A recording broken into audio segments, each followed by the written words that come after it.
नमस्कार, आप देख रहे हैं TTN 24 न्यूज और मैं हूं आपके साथ मानवी ठाकुर।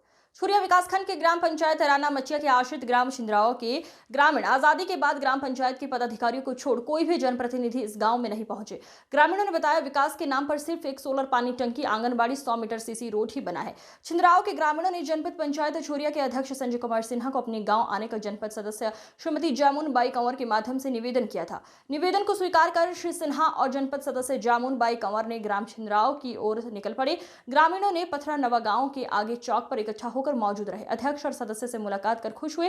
फिर वहां से दाएं और पगडंडी के रास्ते ग्रामीणों के साथ पैदल गांव पहुंचे।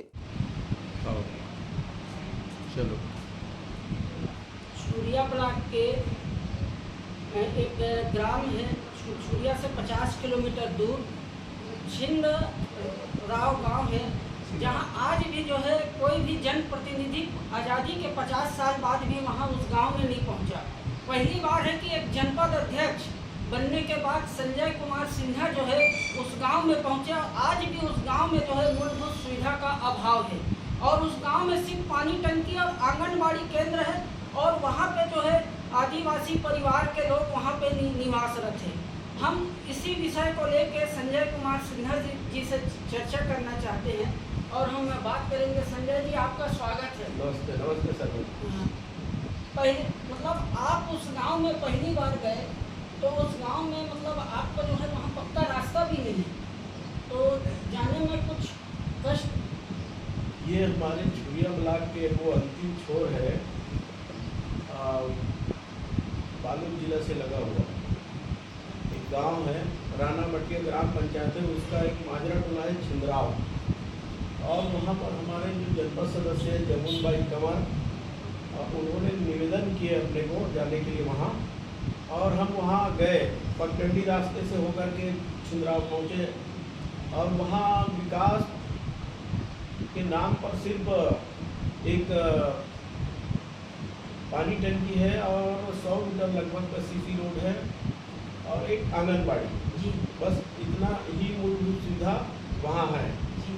पर बारिश के दिनों में वहाँ आने जाने के लिए कोई रास्ता नहीं है जी।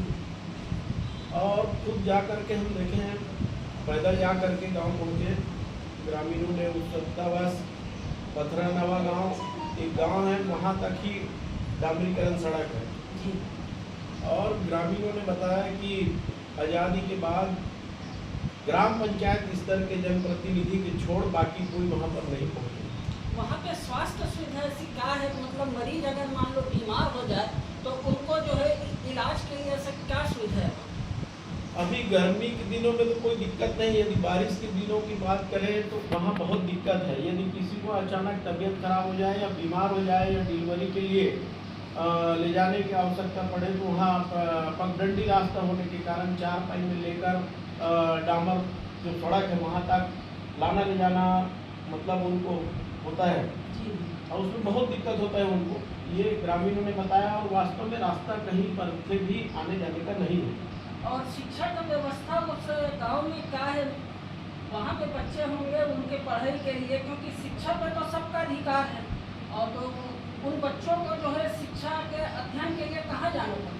अब वो एक तो वहाँ का ग्राम पंचायत राना मटिया है और पास का लगा हुआ वही 1.5-2 किलोमीटर का पथरा नवा गाँव है। बच्चे वहाँ प्राथमिक शिक्षा के लिए वहाँ पर पैदल पगडंडी रास्ते से होकर के आते हैं।